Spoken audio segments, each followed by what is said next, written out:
All right.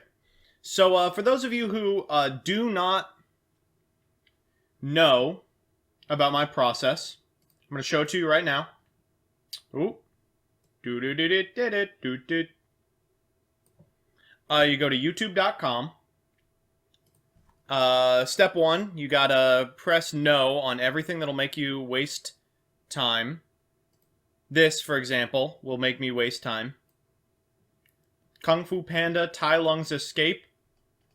Not interested. And I think everything else is fine.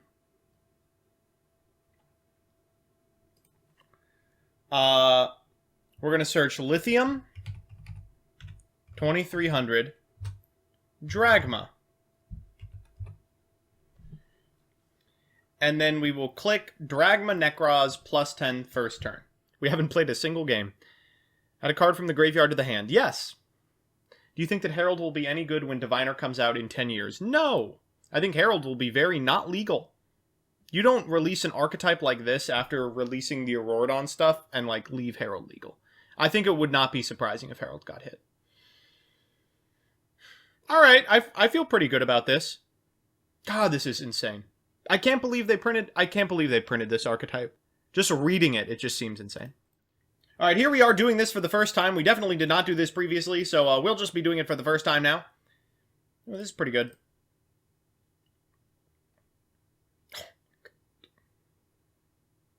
Why would you not save your Ash? Why would you not save your Ash for A-lister? Why would you not save your Ash for A-lister? This is the only scenario where I get punished.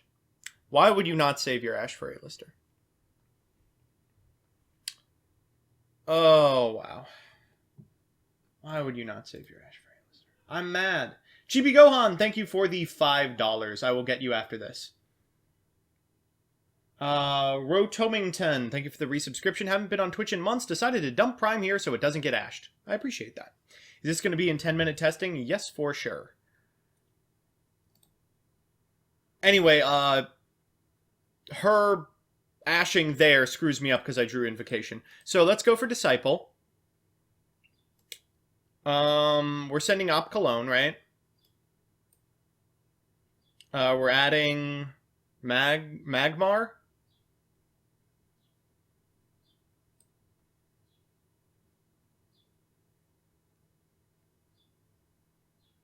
Oh, this is just incredible.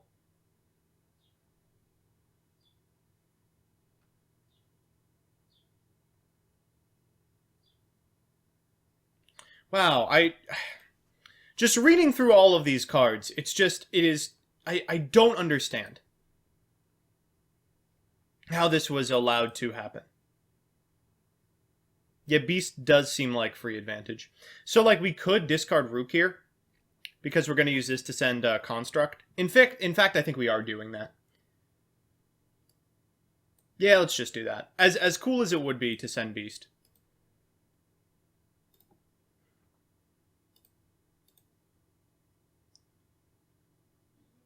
Always Ash the Meltdown because they always draw the Invocation. Apparently. So we send Construct. We send Bastard.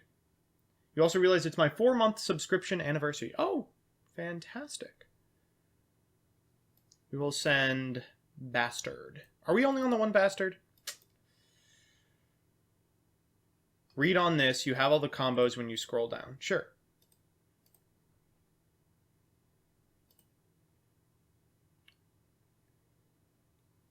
Careful on which Dragma you summon. The level 4 one can restrict you from special summoning from the extra deck. I see. Getting back Rook.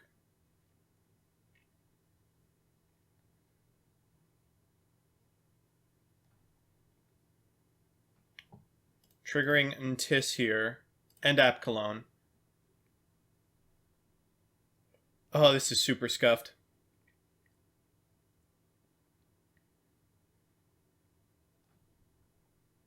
Chat got me saying scuffed.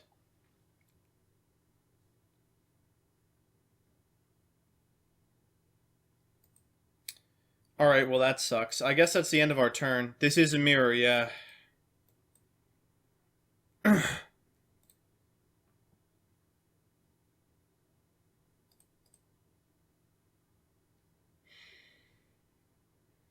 End phase bastard summon Ecclesia? Search Fleur? Sure. What would we do otherwise?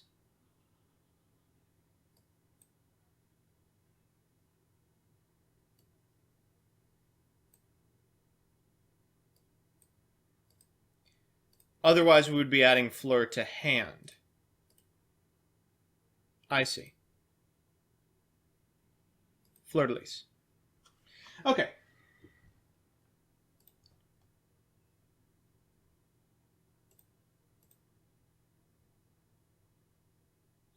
This is a stinker and a thinker. Alistair the Invoker. Alistair is fine. We're going to Rook, using its effect to discard Invocation. If she has Cosmic, that's the punish. She does not. So we will use Construct and Bastard to summon Winda. Cool. And you know what? I would like to do that, actually. I would like to do that. Wow, that is not cool. Crazy that you get to do that. Wow, that is really not okay. Oh my gosh.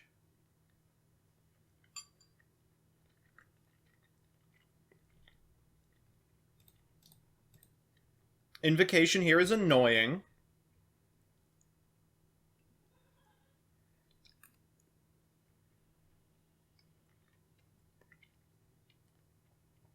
Oh, I have a light. I'm like, does she have a light? No, I have a light.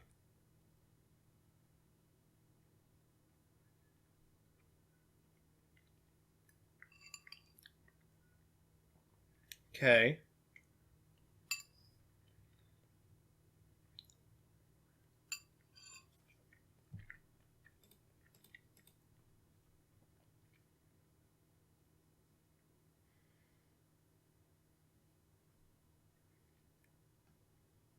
End of main phase. I think I'm fine with that.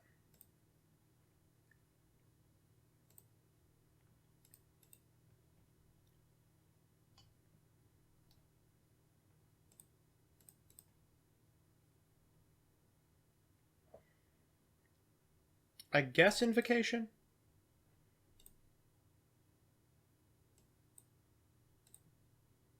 This is the light. Make Dragus to Pelia here. It's not fantastic.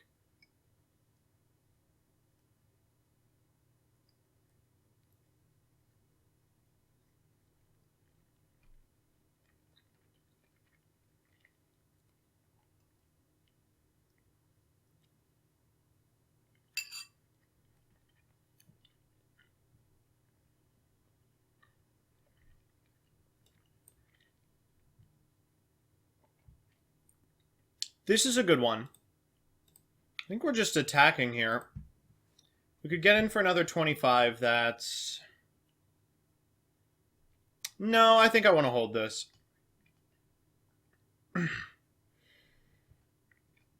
The winner is whoever opens the better hand. I don't even think that's necessarily true. Fleur-de-lis is fine. Frustrating that this is all one effect.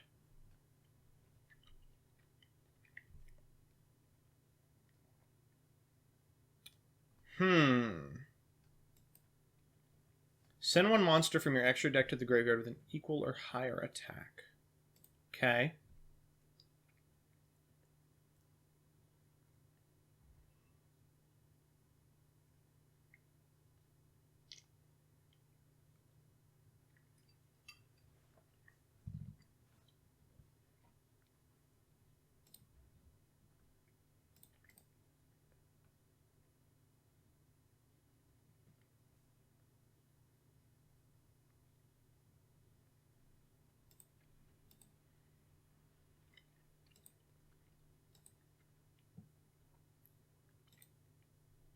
Ooh, I could tribute set this.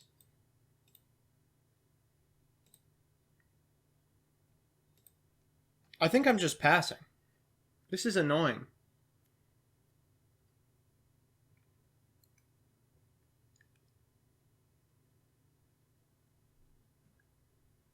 Yeah, to those of you saying the person with the better hand wins, we have a much worse hand than our opponent, and we're about to lose. Okay, ooh, that's interesting. Okay.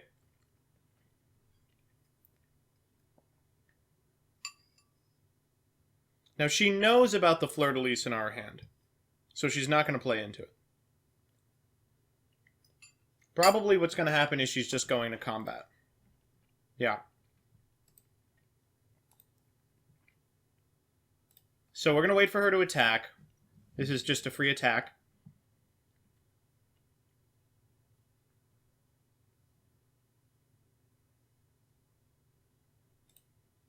We're going to punishment here in response to the attack increase so that we get to actually kill it.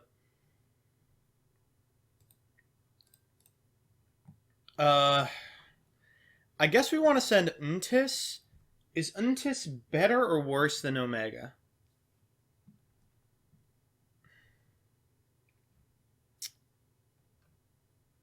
Untis is way better. Alright, Untis it is. Then we'll trigger that. Hit one of this back rows. Okay, so our back row was called by. That's pretty good. God, this is rough. Wow, I'm one game in and I love this deck. This is so much fun.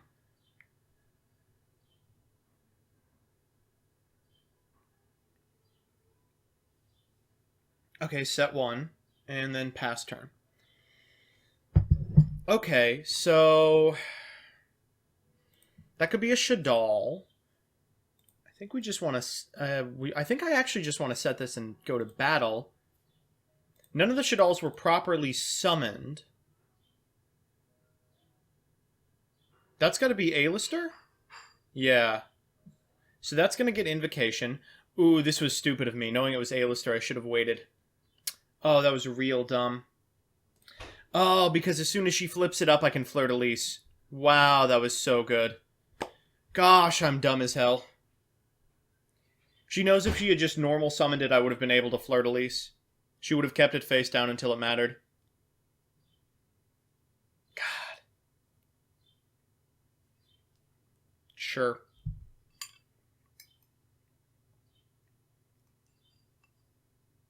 Secure is fine.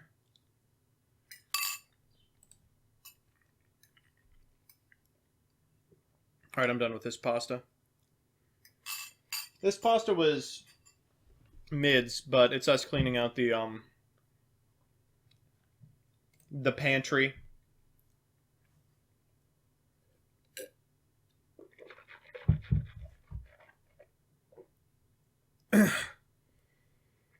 Oh, man. Alright, going into Augades.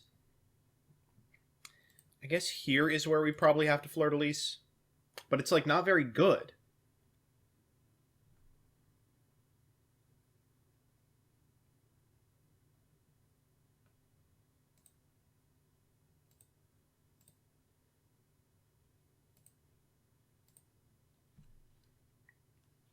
Okay, so there's Augades. Invocation is going to put that back and enable a walkover of my fleur-de-lis. I feel like we should be playing more Shadal monsters. Oh, into tactical talents. Oh my gosh. Oh, that's so powerful. Or at least it would be if I wasn't the smartest man who ever lived.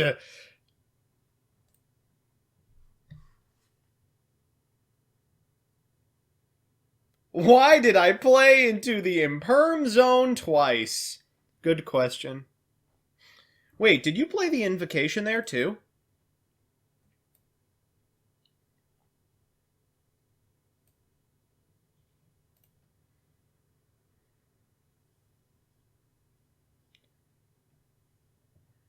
Yes. Oh, I should have negated the Invocation. I'm dumb as hell. Oh, I'm stupid. Well, We're both stupid.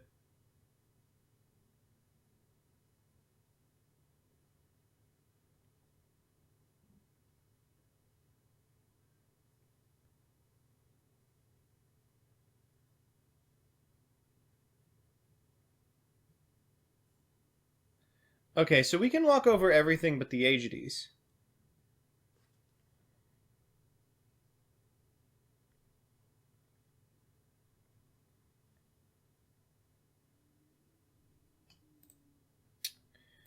Oh, that's rough. Boy, that's a rough one.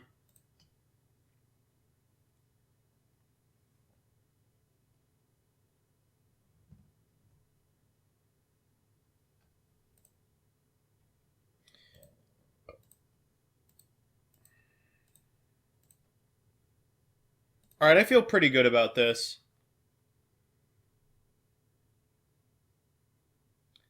Oh, what a rip. God! How does it feel to be the luckiest person in the universe? I've played perfectly. I've made 0 mistakes. And yet I am punished regardless. Okay, so getting invocation here. I'm learning. Man, just looking at this Shadal Rook that's just sitting on my board, I can't help but feel like we should be playing more Shadal stuff in the extra. I'll look at what we could potentially take out, but my original thought is it must be pretty tight. For this to remain on field the entire game and not do anything, I feel like space has to be insanely tight. Tighter than a field mouse. Well, she knows what that is, so I don't think she's likely to walk over it. Okay, watch this. Alright, I'm watching. Oh. Okay, I'm watching. Yeah. Hmm.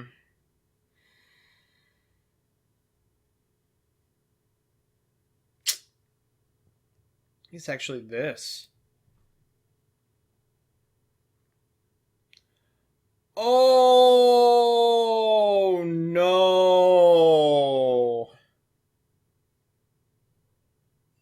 Oh, no, bro. Oh, gosh.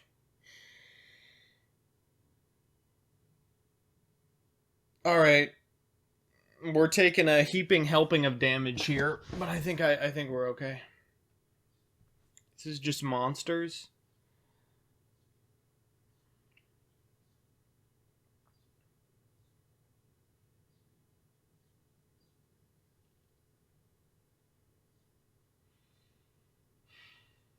That's like the best draw in our deck.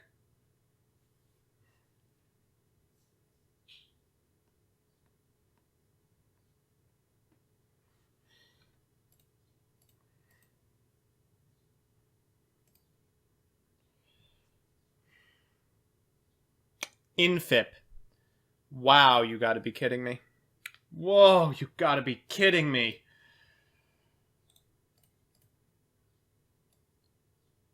It's in there. God, if we could just figure out a way to get it banished. It's in there.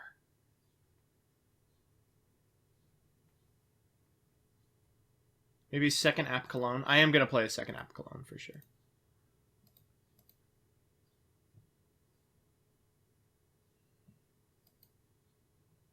Okay.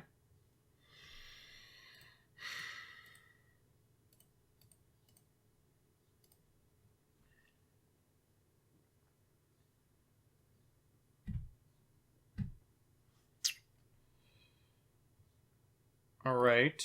So we can drag my punishment here. God. Gotta go for HDs.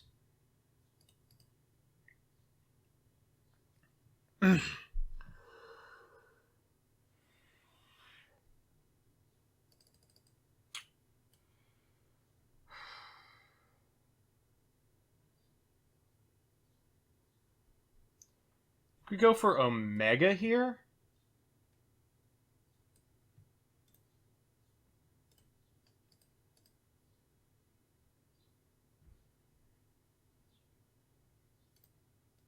Please go to battle. Okay, so we're not dead. Do you only play one bastard? Yeah, we're only on one bastard. We are all the way out. We are not dead.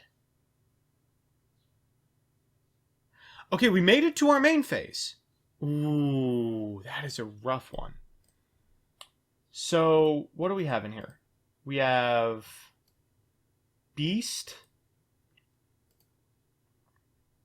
Oh, God. Oh, damn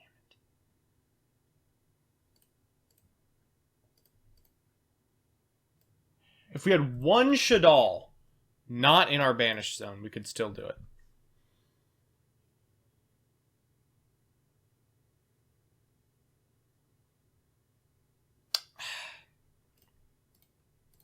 Yeah, I think she's got it. Fuck. Anything we can return to the deck that would do anything? No, I don't think so. We're going to send her Ash Blossom. Oh, wow. That was such a cool game. Is there a button on the case? Oh. Yes. Do I need to press that? Yeah. Holy shit, am I the dumbest idiot in the history of time? Yes? Let's go! Yo, we got fans done? Oh! Dragma 2! So this is the inaugural stream on the new computer. Again, thank you so much, chat, for your extremely generous donations. I spent all yesterday and all today putting it together and then installing all the stuff I needed on it. And I think I've got it to a position where I'm happy with the outcome. Today I spent 3 hours trying to get the audio drivers to function before I realized that the monitor I was using does not have audio capabilities. But we've got everything working as best as possible. Tonight there will be the first recorded video using this setup, and I'm very excited to debut it. For those of you unfamiliar, Histlander is an attempt at kind of a competitive cross-ban list cup format, and the way it works is this. You bring 2 decks, a modern deck that is a deck with cards that were printed after 2014, and a classic deck, which is a deck that includes cards that were printed before 2014. So you bring one of each. You play a best of 3, you roll a die. Whoever wins the die gets to either pick the era you start in, or if they go first or second. And then the other person picks the other one. After each game, you switch to the other era, and then and that's just the way it goes. You pick a 2-year period out of all these card pools. And that's your deck. So you can play like a 2005-2006 deck for Classic, and like a 2016-2017 deck for Modern. It is a blast of a format. It is some of the most fun I've ever had playing Yu-Gi-Oh! Because additionally, in order to balance things out, it is Highlander, minimum deck size of 30. There are ban lists for every given year, but there's very few cards on them. It's a ton of fun. What I like about it is that half of your games are the kind of like slow speed, like GOAT format grind fests, and half of them are like balls to the wall combo mirrors in Modern. It's just like 2 different. It's really just like 2 different games, which is why they are balanced accordingly. You play the old one in the old Master Rule and the new one in the new Master Rule. So, for example, let's check some sample deck lists. If you want to play 2002. This is a deck list that you might see. If this is 0203, Hand Control. This deck is, I mean, it's just every banned card in the entire game. I can't sing decks like this as praise enough. Like, look at this thing. Probably the worst part of this is Metamorphosis, because there's so few relevant targets, and it's a 2-card combo, because you can't play more than one Scapegoat. All the way up to, this is the last, like, classic period deck, which is Dragon Rulers. Dragon Rulers represents the last thing that happened before, like, the format just went to shit. I believe some of the rulers are banned, but not all of them. Hence, Redox and Tempest as the rulers that have been included. A lot of sweet stuff you can do with this deck. But do wanna let you know, like, as cool as this deck is, it has trouble against like Change of Heart, your Dracosack, like Dark Hole, follow it up with a Pog set, Magician of Faith, Pog again. Like it shockingly, it does have trouble with against like Gotex. And then in the modern era, you know, you can play just about anything you want, the decks you know and love. Here's one from 2018, 2019. It's just Endymion. There's a couple of weird cards. We're playing the Kendo cards because we got to get scales correctly. And you can play like, here's a train list from 2019, 2020.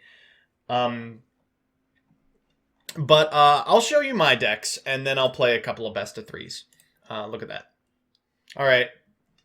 So if it is higher than a 5, I get to pick. All right, it was a 1. That is not higher than a 5. What would you like, RANPG?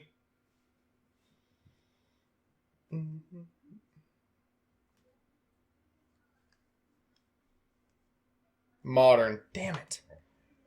Okay.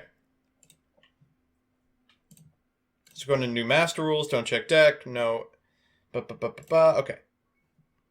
And I got to pick modern hero.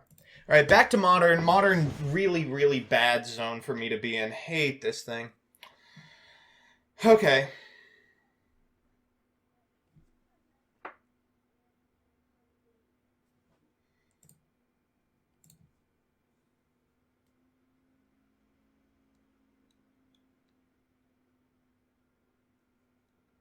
All right, we could do this.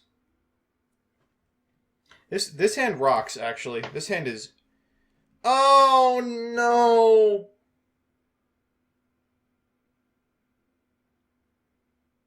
This hand is terrible. Oh, it's really bad.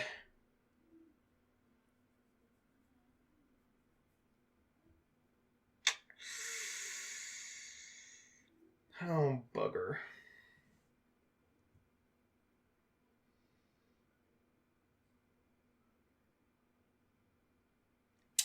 That is minimum Ray. We're playing it so that we can still have a target for Ferris if we draw increase, but it doesn't really work the other way around the way we want. We're only on 3 vision heroes, these 2 an increase, so if we Ferris setting, we would just be Ferrising for extra mats on board.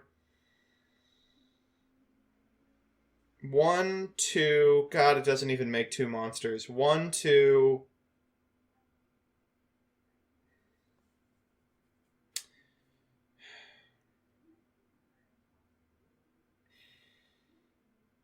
We can still make...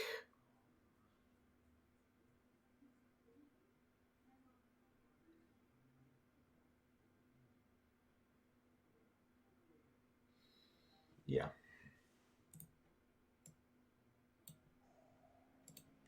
So we can still make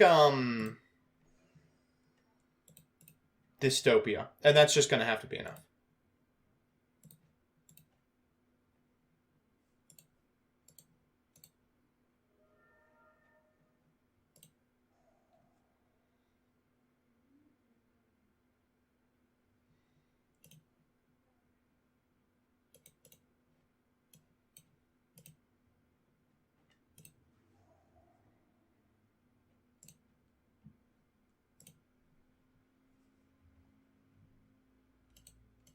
And it might be. You know, I do want to stress, it might be enough still.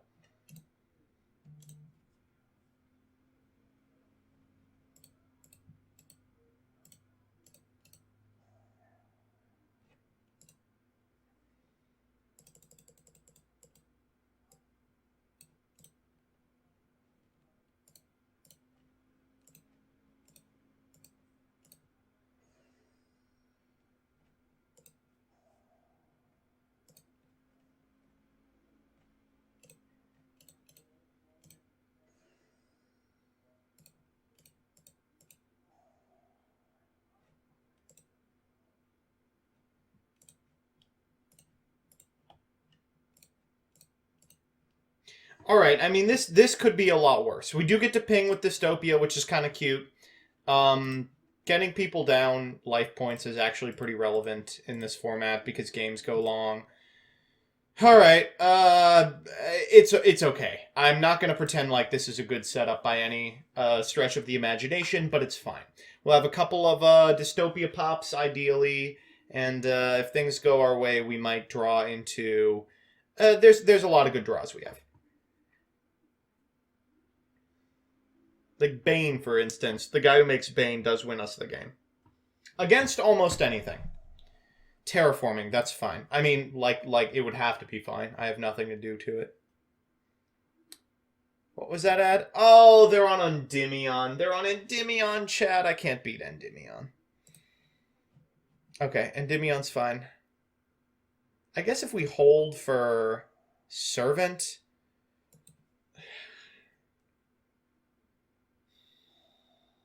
Wow, Serb sucks, dude. Serb is so bad for us. I guess I pop it, right? Like, if they get to Serb into Jackal into Serb, they can just remove the counters from City of Endymion and banish my Dystopia, and I can't let them do that. I just have to hope they have, like, improper zones and no access to, Oh, Jackal's banned in this format? Oh, would have been nice to know. I did not know that. There's Servant. Ah, dang it. Jackal is an interesting ban for Pendulum. Okay, this is not that bad. 2, 4. That's 3, right? Okay. What is the boss of choice? There's no way Endymion is legal, is there? There's no way Endymion is legal. Let me just click the Endymion deck. Yeah, they're not. They're going for Reflection here. Or this guy, Basilisk. Okay.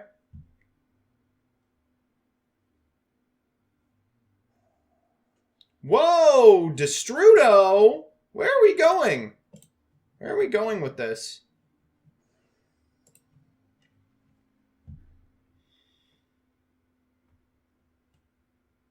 Destrudo into Draco Berserker.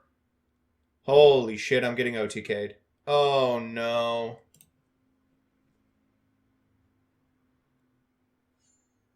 Okay. Wait.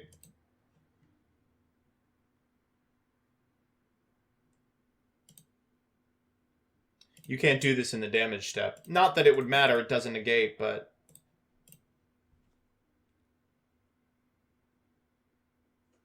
Ah, a fantastic game, Yu-Gi-Oh! Oh, yes!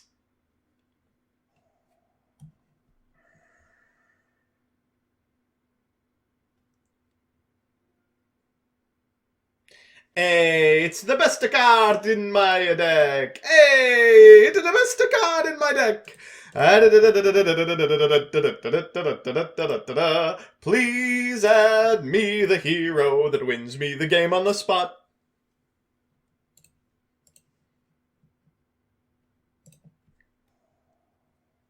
Not her. Okay.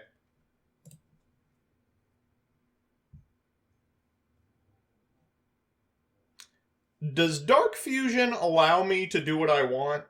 I don't think it matters at this point.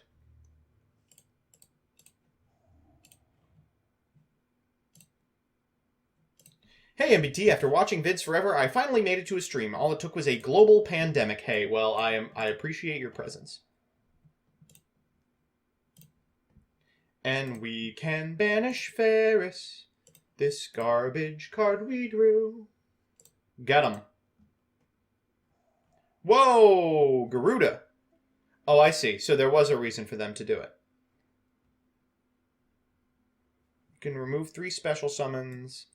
Return the summoned monster to the hand. That's annoying, but does not stop me from killing them.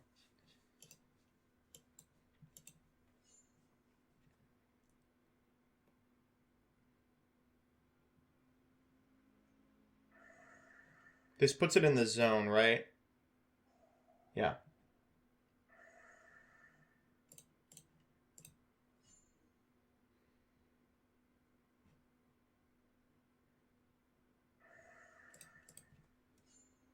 Get 'em! Dystopia. Alright, we are one game away from wrapping this bad boy up. Let's go to Classic.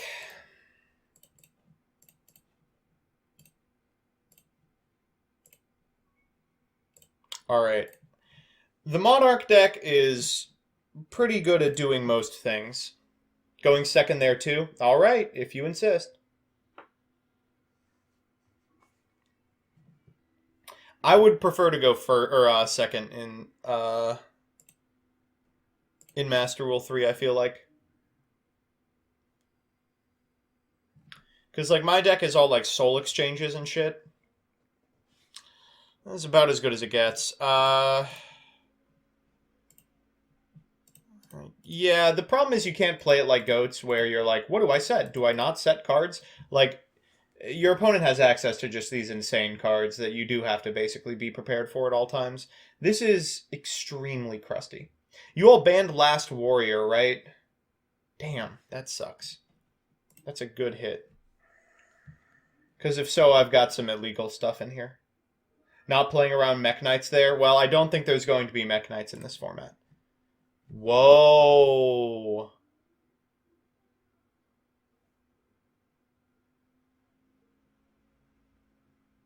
Is this like old? Oh. For the back row? I guess I'm going to chain it. I really have no idea what's going on here. Is it like Fishborg Synchro? Wow, they got it. It's old-ass Lantean. Set one pass. Okay. That's interesting.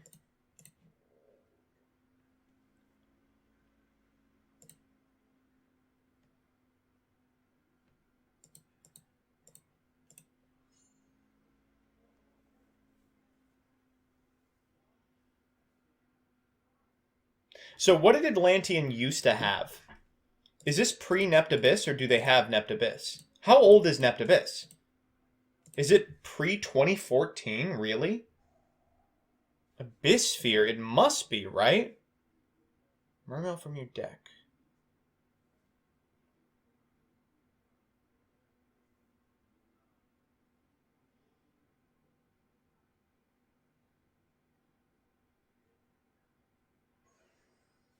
Going for Pike.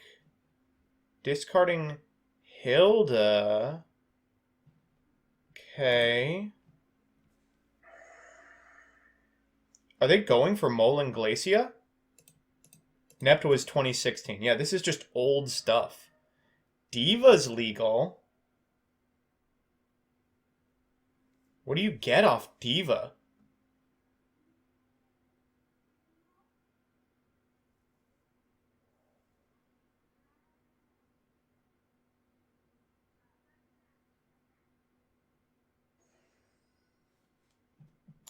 Marksman? Fishborg Planter hitting Dark Hole. That rocks. Did they go to battle phase and walk over my guy? Well, back in the olden days, this would have won me the game immediately.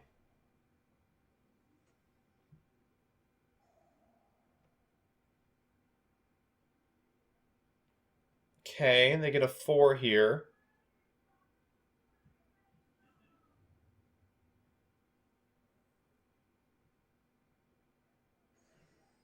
Goons. I guess I get... Cyberstein is still probably the pick. As funny as it is. Could get Morphing Jar, but they're in a position that they would benefit off of it too. Might be Sangan. Let's get Cyberstein.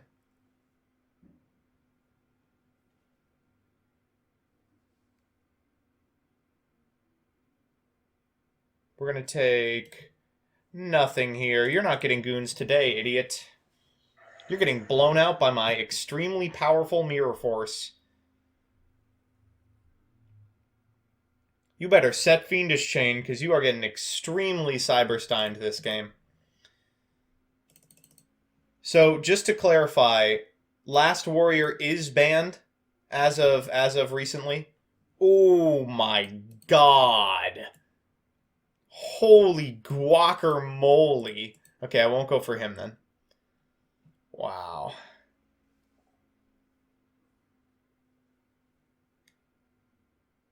Gatling. King Dragoon could go for. Cyber Skater. Dark Blade the Dragon Knight. Ooh! Dark Blade the Dragon Knight is actually extremely pog. Oh, it's extremely pog. It's got to be Cyber End, unfortunately. We could Ojama King? Tell me it's not Ojama King, chat. Negate that effect by... Okay.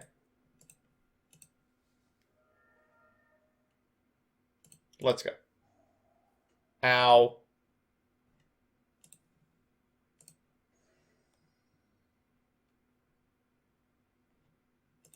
Ojama Lock 2020 for reals.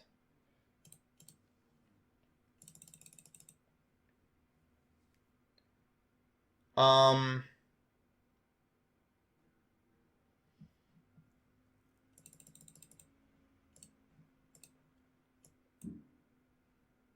don't know. Get him.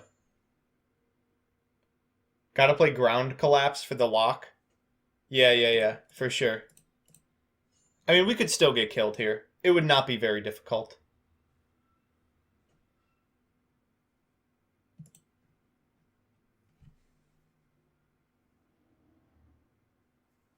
It's just, I would find it... A lot would have to go right for them.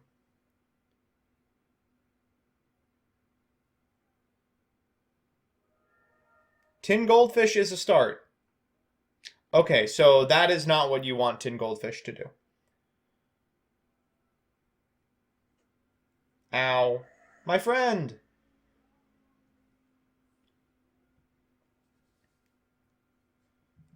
Alright. Give me... Witch. Woo! We did it! Why are you angry at a post with 14 updates? Because... I'm not angry. No. It's because it frustrates me that people will recognize one of the fundamental problems with Yu-Gi-Oh! Is that there is no entry point for new players, and there's no will to learn the game, and there's no advertising that lets individuals know the game still exists, right? And then they will isolate the wrong parts of the game as reasons why you should enjoy it, or reasons why the playgroup should be expecting it, and then they'll throw up their hands like, why don't they like it? Well, the reason, like, that's just it. So, like, and then, I don't know if Reddit.com is full of delusional people, but all of the comments are like, oh, it's just your playgroup. Yu-Gi-Oh's huge everywhere else. It's just where you live. Everywhere else, Yu-Gi-Oh's huge. Why are we pretending like Yu-Gi-Oh is larger than Magic the Gathering? It isn't. At any LGS nationwide, with like 2 exceptions, Magic the Gathering is far and away more popular than Yu-Gi-Oh. I don't get it. I don't get it.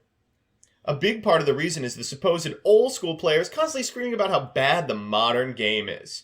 This is definitely an issue.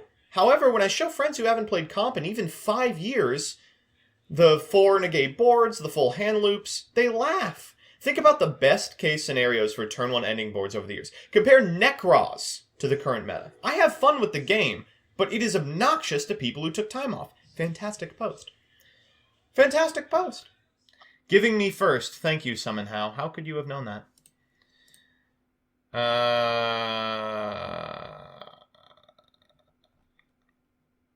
This is not good. So, the thing about Heroes is that it's a deck that requires a very specific metagame, right? Like, oh, we're gonna lose to this? Come on. Okay? For example, whoa. It's 5?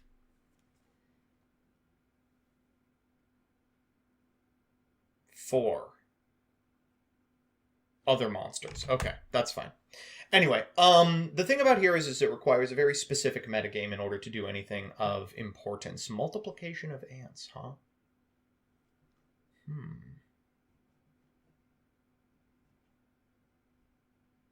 Okay.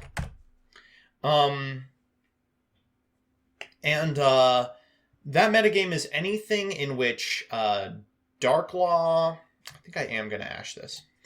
Dark Law, Plasma, and Dystopia are particularly powerful, right?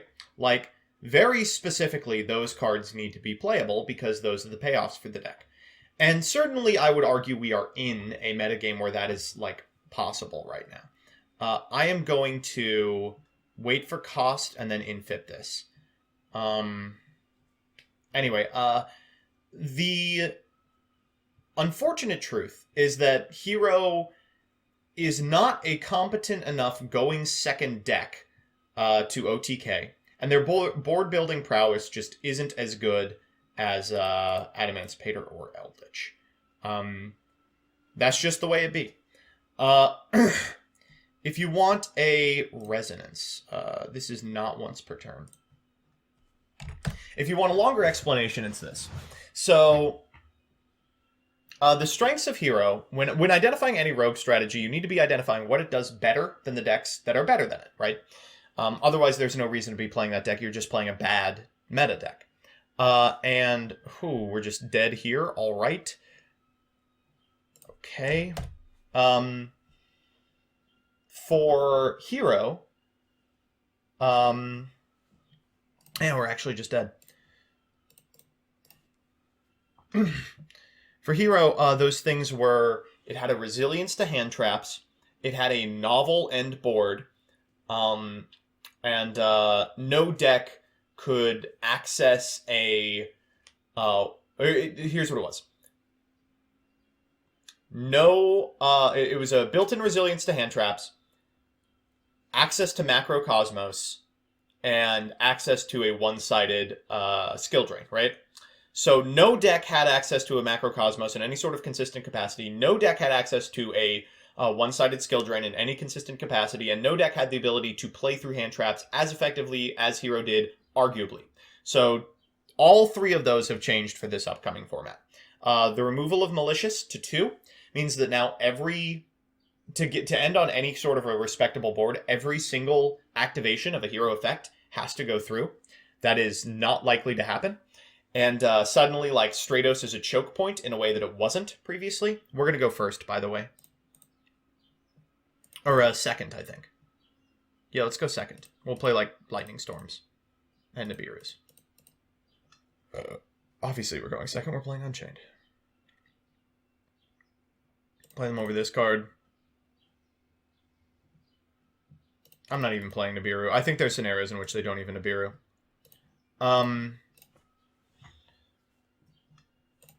The top 2 meta decks, Eldritch and Emancipator, both have access to Macro, I mean, in name only, really. But Herald of the Arclight does very similar things, and Scums wins against similar decks. And then several decks have access to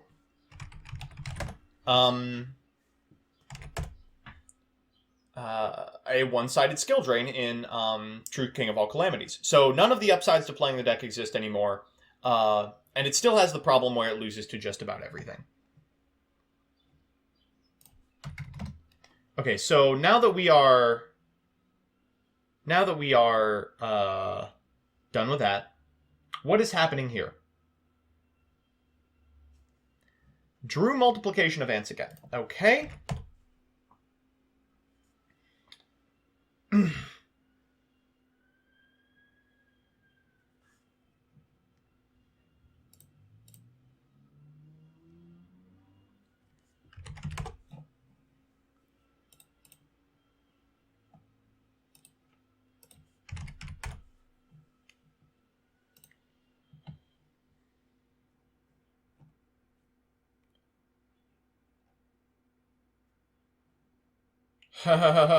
Okay.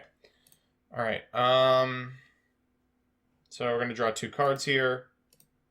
Then shuffle 1 back. Ooh, another infip. Well, that's probably not very good.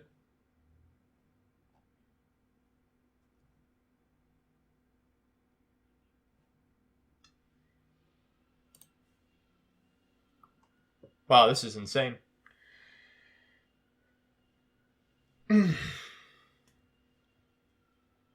So someone explain to me what we're doing here.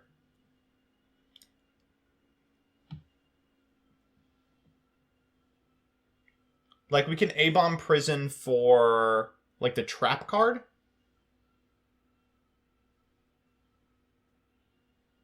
Set prison a Rue effect? Ugh.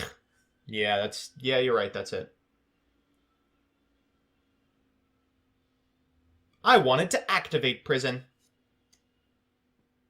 Can I get some Guru love here? So underrated? No.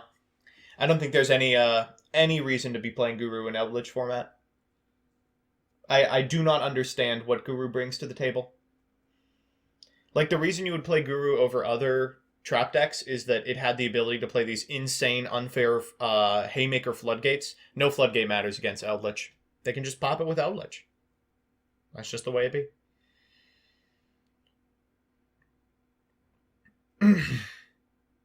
Cool green aesthetic. Okay, so that actually is a pretty good argument for it. Ow. You can make Elpie with Guru, and Golden Lord can't do that. What? Combos? This is not fair. This is a tuner. Jesus Christ. Are we really going to lose to Battle Wasp? Does there can be only one not do anything against Eldritch? No, they activate the hand effect of Eldritch.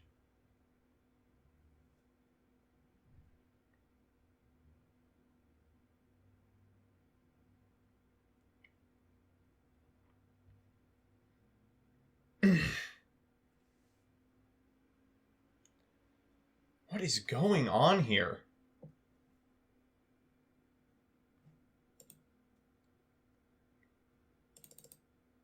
What are the arguments for decks that can beat Adamancipator and Eldritch? The argument for Salamangreat is they have consistent Zero-Boros lines against Eldritch, which like wraps up their spells and traps really nicely. And for Adamancipator, it's that they can end on enough negation. That's just what it is. You got to be winning die rolls. The argument for Salamangreat is it's more adaptable than either of those decks. The argument for Orchist is that it has the domain lock at a much more consistent level than Adamancipator does. Thinking. Wow, that's really good for me.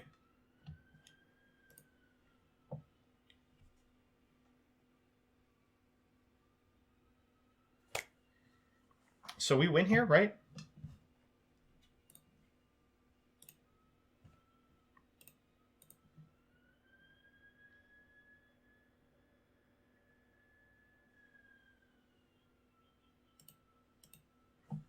I guess we're just storming. I didn't think we would get to activate storm, but all right.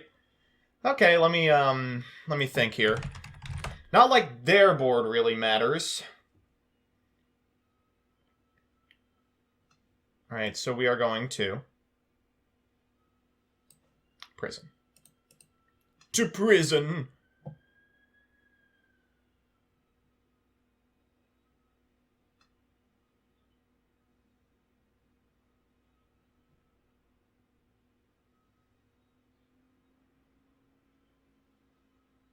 Looks like they are letting that resolve. We're going to get escape. I guess we could get like, no, we boarded out the other one. Whoops. Escape it is. Then Arua.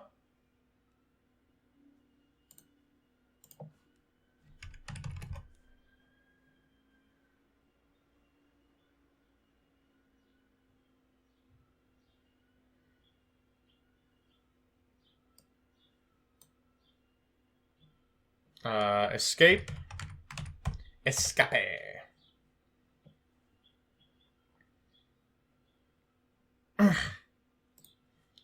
Alright, who are we getting?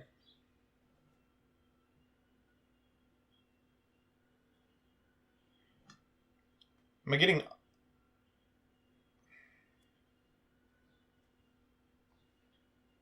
The dog? The dog seems alright.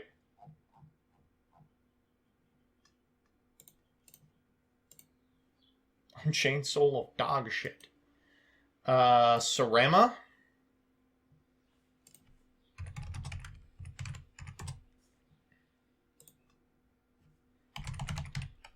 We're going to target prison here.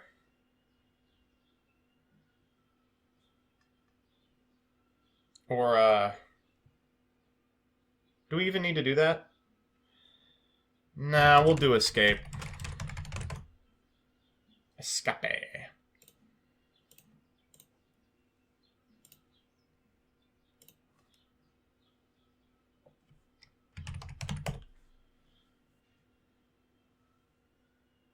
Prison isn't an unchained card.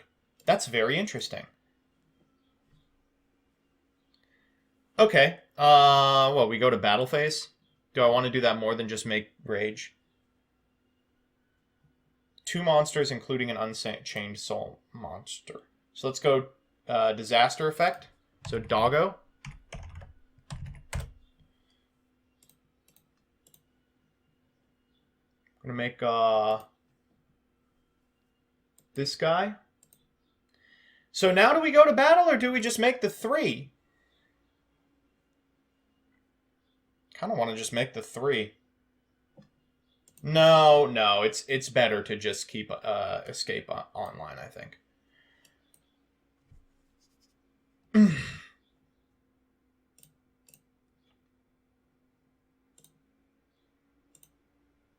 Save the 2 because it's a disruption. Yeah.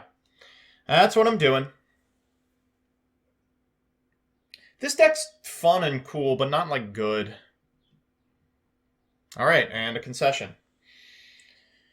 So they are going to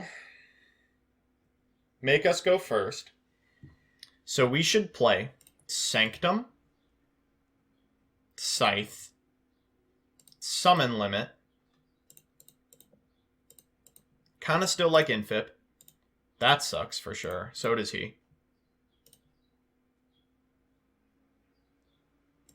Want to play these 2 cards again. And they would go in here. So this is just our going first play.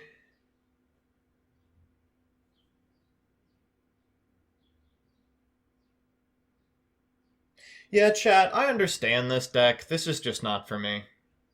It's not something I'm enjoying. That's just how it is. I don't really know how else to describe it. It's a fun, cool deck that I understand people liking, but it's not for me. And I feel like we would have no chance of winning if we were playing against something that isn't B-Force. Oh, they're making me go second. Wow, that was cute. Whoa, that was cute. Our hand's still pretty good.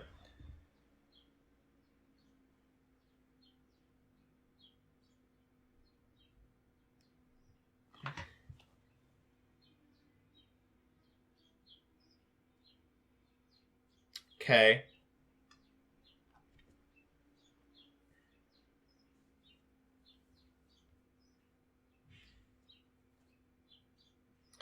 This person has drawn multiplication of ants in their 42 card deck 3 games in a row.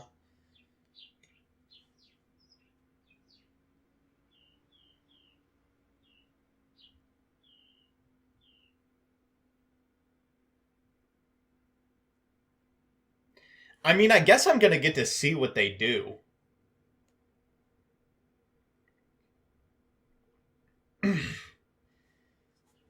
Okay. What do you think the 41st and 42nd card are? I don't know. Your hand is insane. Arua Pop Escape. The Shade 1 Escape. Shade 2 Abominable. Yeah. That seems pretty good in a world where we don't get Pellucid out of the game.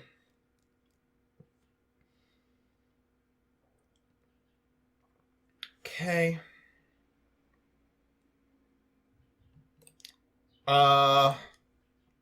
Wasn't... Is this optional? Wasn't that guy a 4?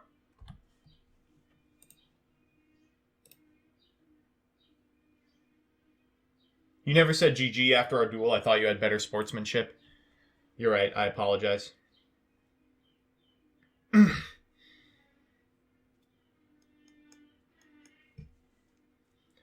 Please do not cancel me on Twitter.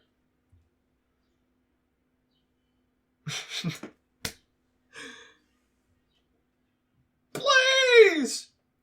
Listen, it's embarrassing that we've dropped a game to this. If we drop 2, I am going to lose it. What would be a reason to play any form of dragon this format? I can't think of one. If you're talking about Dragon Link, I seriously cannot think of one. The reason would be because you know Red Eyes is getting eroded, and you want to have your fun with it before it's gone.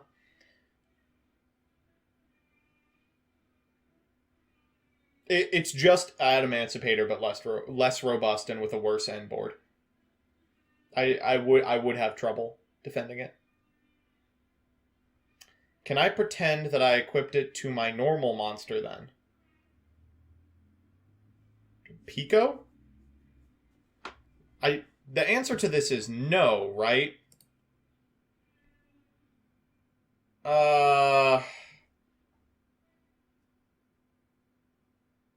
Fine. Fine. I let people get away with everything online.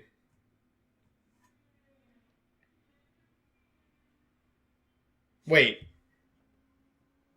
Like this?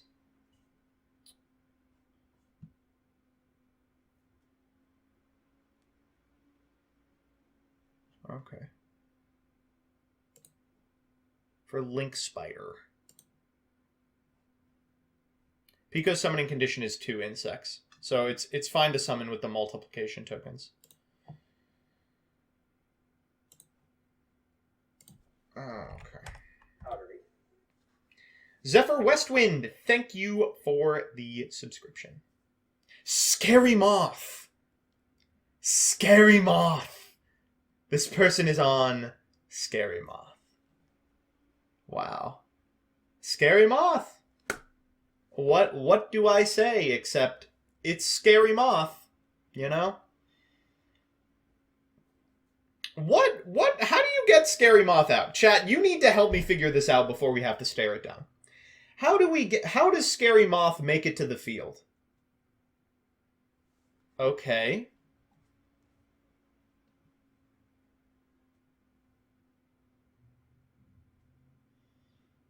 It is not Tanky or Winda. Saruya? Boo. If they Saruya for Scary Moth, I'm going to be so bored. Oh, Insectors! There are Insectors in this deck? Okay, here comes the Saruya. Okay. It's a 3-mat, dude. Okay.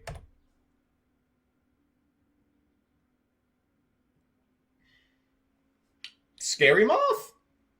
What can I say except Scary Moth? God, I'm scared. Better Winda.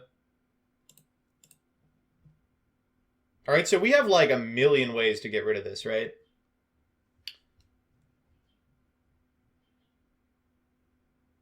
We can just normal summon Dark Spirit of Banishment, walk into Saruya, and summon Abominable Unchained Soul.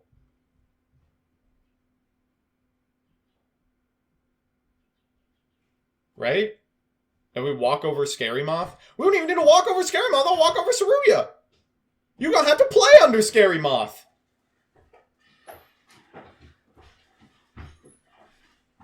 No, that's better, because I get to do my combos at second main.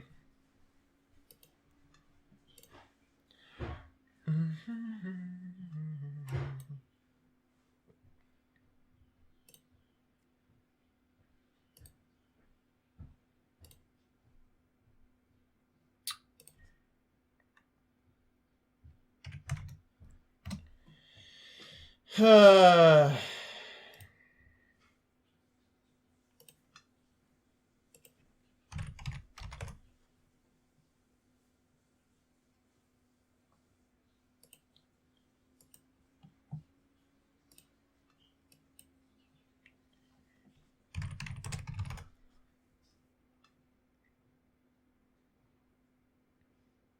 don't need this card.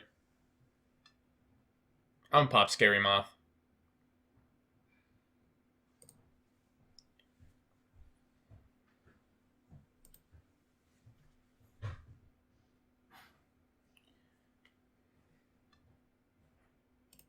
And now we just do Unchained garbage.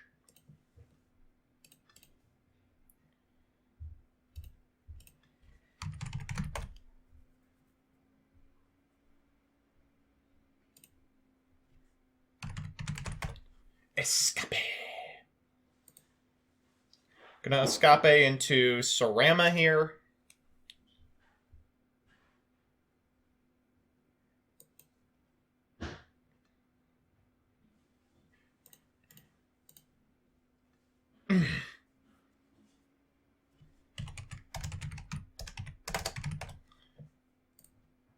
Sarama actually is a really cool resource loop.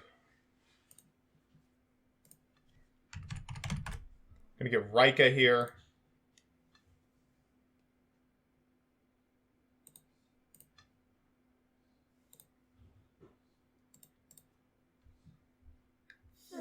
All right.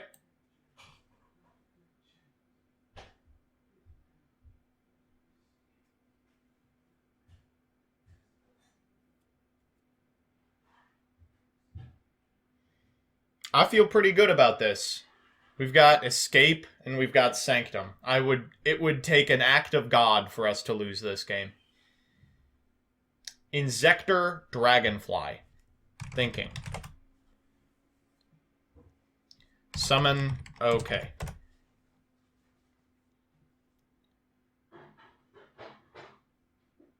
I am going to pop both of these guys.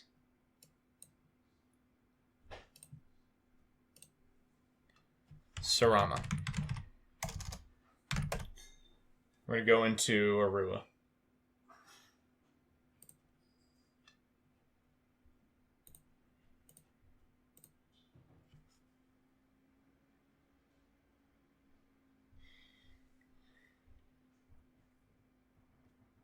Well, I think we've walked away with it, chat. I think we have beaten Insector. Insector Scary Moth Turbo.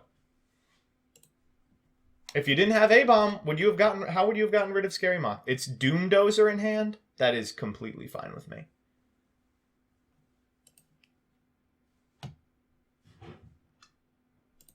Yes, Doomdozer is completely fine.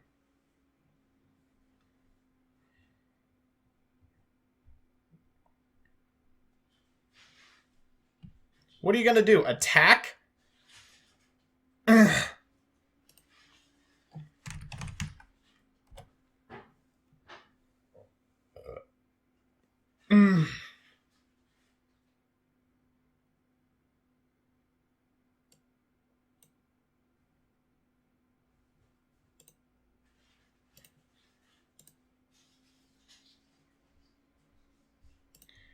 Well, we won game. That was the worst thing I've ever had to suffer through. Don't ever make me play anything like that again, chat. So it is once again time for the reading series. For those of you unfamiliar with my streams, this is the part of the show in which I will read an article that is really bad. Usually they're just written to game the SEO about Yu-Gi-Oh! And often they betray that the individuals writing them have no idea what Yu-Gi-Oh! Is in any capacity. Today, we are joined once again by our good pal...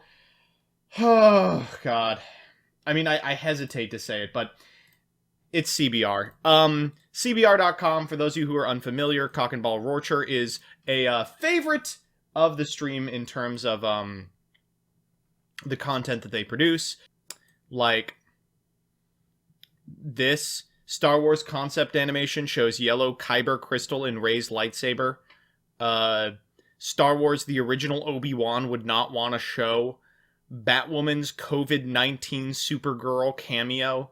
I mean, I don't know who cares about this, but I play Yu-Gi-Oh! Online for a living, and I don't, so, you know, that's the baseline. Today we're looking at an article called 10 Yu-Gi-Oh! Cards You Didn't Realize.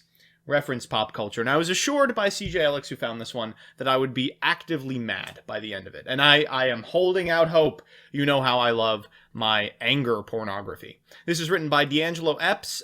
We've seen them a couple of times. A writer that has been a huge fan of various comics, movies, anime, manga, and video games all his life. He's an avid reader, fighting game fan, and as you can see here, a writer as well. As a writer at CBR, he hopes to put his skills to the test to bring the best content possible. All right, well, hope that he's got it. What? The Hulk. 5 reasons why the Abomination is his biggest enemy, and 5 why it's the leader? Is the leader a Hulk villain? I've never heard of any of these people. But mostly Marvel stuff. And then 10 works of concept art. You know, this is just something someone else posted on Twitter. You know, this is the kind of hardcore reporting you can expect from CBR.com. This was written February 7th this year, so before coronavirus happened. You know, it's going to be a little more lighthearted. All right. Here we go. Ugh. Yu-Gi-Oh! Is one of the most original pieces of media there is. The idea of an ancient card game that players competed in where they unleashed monsters from cards to fight another's card monsters is brilliant. Hence why it took the world by storm via anime, video games, and of course an actual competitive card game. So first off, Cosmo are not subtle. There is nothing subtle about Cosmo. These are very clearly stormtroopers. They're called Sword Troopers.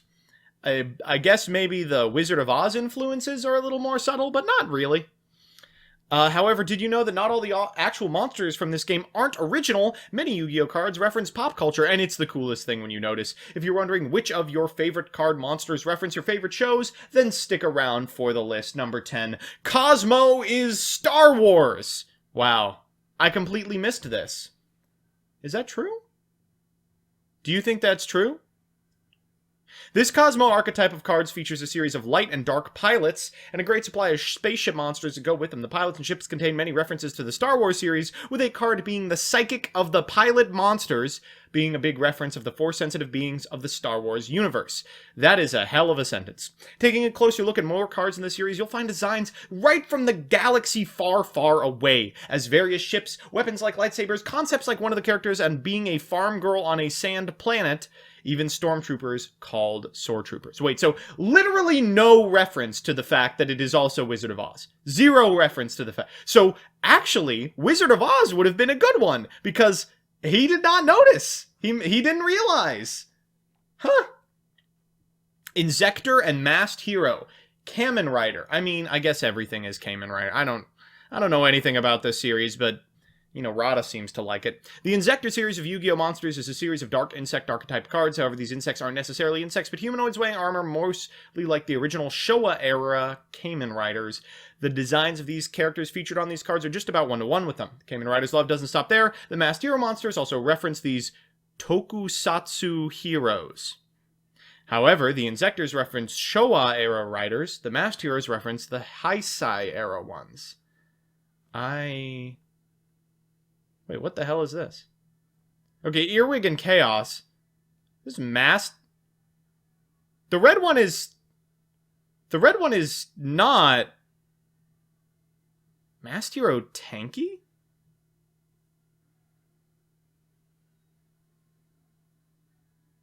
Hold up.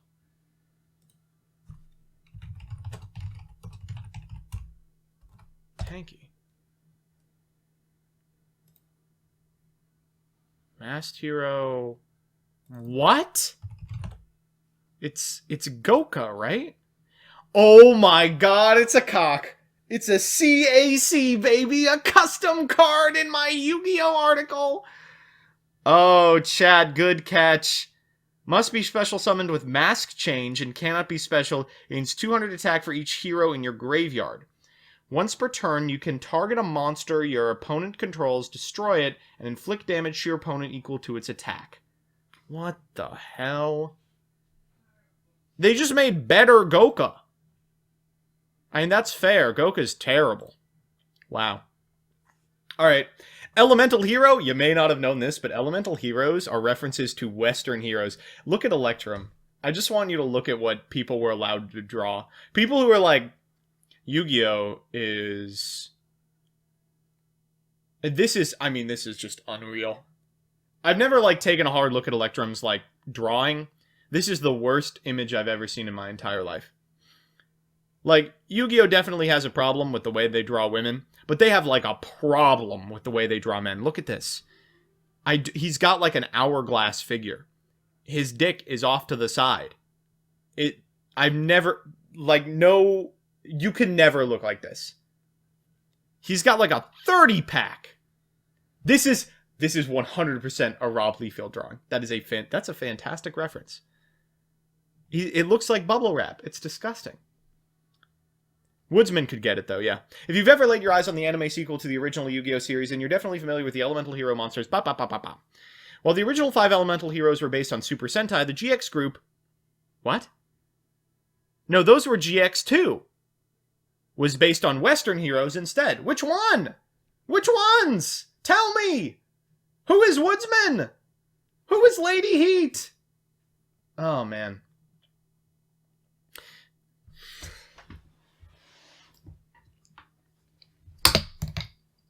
This one's not real. No, this article's not real. This was engineered in a lab to piss me off specifically. This is not real. Kaiju. You know what's the reference for kaiju? Kaiju! Apparently, kaiju are the reference for kaiju. This is shocking to me, personally. This is probably the most obvious reference. Then why did you put it in your article, written 10 Yu-Gi-Oh! Cards you don't realize, if it's obvious? The kaiju archetype features high-level monsters and it has become infamous due to the fact that it's very cheap when it comes to competitive play. What? It retains popularity due to the references it holds. Each kaiju references a different piece of kaiju media. Oh, man. Okay. Aliens. Aliens! What do you think the alien reference is? It's aliens. The alien reference? It's aliens. What do you think the alien reference is here? Here, I've got it for you already. Don't worry. The alien reference is aliens. It's aliens. In case you couldn't tell, every card with an alien on it is in fact a reference to aliens. While the name simply references the extraterrestrial, the Yu-Gi-Oh! Archetype aliens doesn't stop at referencing the Western conspiracies. Listen, they have cryptids everywhere.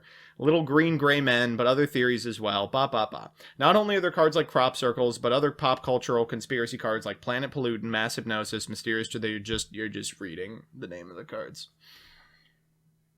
Vendread. Spawn, The Thing, and Resident Evil, I guess. Chimera's The Thing. If you're a fan of all things horror, be it comics, movies, or video games, then the Vendread series of Yu-Gi-Oh! Cards are the ones for you. This dark zombie archetype features tons of mutant creatures that are very obviously inspired by many pop culture horror series. The line features a ton of nods to Spawn, The Thing, and Resident Evil. Examples of this are, Vendread Chimera being The Thing, I guess. Revendread Slayer being Spawn? Really? What? I don't know about that. A Vendread Savior being Leon Kennedy and Vendread Battlelord being a mix of Spawn and Nemesis. Everyone can't be Spawn! You only get one Spawn! The other two are fine. They're fine. Although, for what it's worth, I would have said the Blob, not The Thing, for Chimera. But I'm also stupid as hell. Deskbot, Transformers. Man, I guess. You know what might actually be the Transformers archetype? This is gonna shock you. The Vehicroids archetype. The one where they turn into vehicles. What do the Deskbots turn into? I don't think they transform at all. I think they're actually just robots. They're just really small and use desk things. Right? I'm pretty sure that there is already a Transformers archetype. And it is not Deskbots. Alright, okay. The Despot series of Yu-Gi-Oh! Cards is an Earth Machine monster type. These monsters are little toys that use school supplies as armor and weapons. As you know, that's what Transformers do. Their designs and them being toys is a direct reference to the robots in disguise. You say because they're toys? I don't know about that. Morphtronics, says chat. That's it. Yep, you're right. You are correct. Not only is their life as toys a direct reference to the Transformers storyline, but their designs represent some of the more popular characters. Yeah, so 001, 002, and 003 are Optimus Prime, Hound, and Bumblebee. Does this look like Optimus Prime to you guys? Despot 00, doesn't this look like Optimus Prime? You know, let's just look up Optimus Prime while we're going for Masked Hero Tenka. Optimus Prime, alright? Here's Optimus Prime. You don't even need to look at the Michael Bay one. Here's Optimus Prime. Here's Despot 001. It is a striking resemblance. It is a striking resemblance. Super Quantum, Super Sentai. Don't know what that is, so probably correct. Although these are just Voltron, right? If you thought because Yu-Gi-Oh! Already covered the Tokusatsu heroes of Kamen Rider, they wouldn't go more in depth with Super Sentai. I'm sorry, I'm screwing this up with my Midwestern accent. You're big time wrong. Super Quantum Ranger archetype is a sub-archetype of the Super Quant type. This line, of course, features various colored heroes like Super Quantum Red Layer. Don't think you can say that anymore. Various colored heroes. Ooh. Besides the Sentai team members, there are also Super Quantum Mech Beasts to accompany them. There are their Zords fused into their mechs, such as Neo Super Quantum Mech King Blaster Magna. Japanese Power Rangers. Okay, fine. I'll give him this one. Konami arcade games. See, now this would be an actual reason to write this article. This is a reason to write this article. You get to say this is Castlevania, this is Metal Gear Solid, this is Gradius. That's what you get to say. That would be cool. And you could spread this out to 3 different ones so you don't have to say that the desk bots are fucking Transformers. So with Konami being the owners of the Yu-Gi-Oh! Series, it was only a matter of time before they created a series of cards based on their huge and iconic video game library. This group of cards was originally created with only the Gradius series in mind, as well as a few other shoot-em-ups from Konami's library. However, soon after, they decided to drop a few other cards based around more series that they own. These series include Castlevania and Metal Gear Solid #1. Infernoids. Religious demons. Oh. Man, this really hurts. The archetype of Fire Fiend monsters, called the Infernoids, debuted in the card pack titled Secrets of Eternity, which is a very fitting title because of what these cards are based on. The lore behind them carries a quote that describes them as the messengers of Inferno who burn everything in their path. This is, of course, a direct reference to demons from hell, of course. The messengers of Inferno, it's gotta be hell. Originally, these monsters were named after biblical demons from many different religions, but that was recently changed to avoid references to these occult entities. Is that true?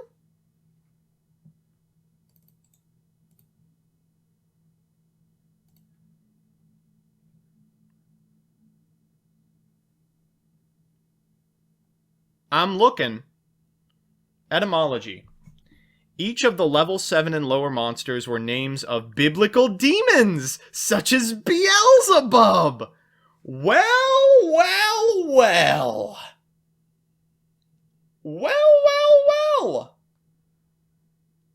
I learned something today. Thank you so much, Mr. D'Angelo Epps. You did a fantastic job. Gotta say, would have preferred to see these ones spread out. Would have preferred to see this one not on here, this one not on here, this one not on here, this one not on here, this one not on here. These two are fine. And this one should probably mention Wizard of Oz, but we learned a lot here today. All right. You know what? I didn't think it was going to be good, but saved at the last moment by that fantastic setup. Any comments on this? No comments. They don't even have a comments. Vendreads were okay. Well, I don't know. Yeah, you can keep Vendreads too, sure. So, that is going to be it from me.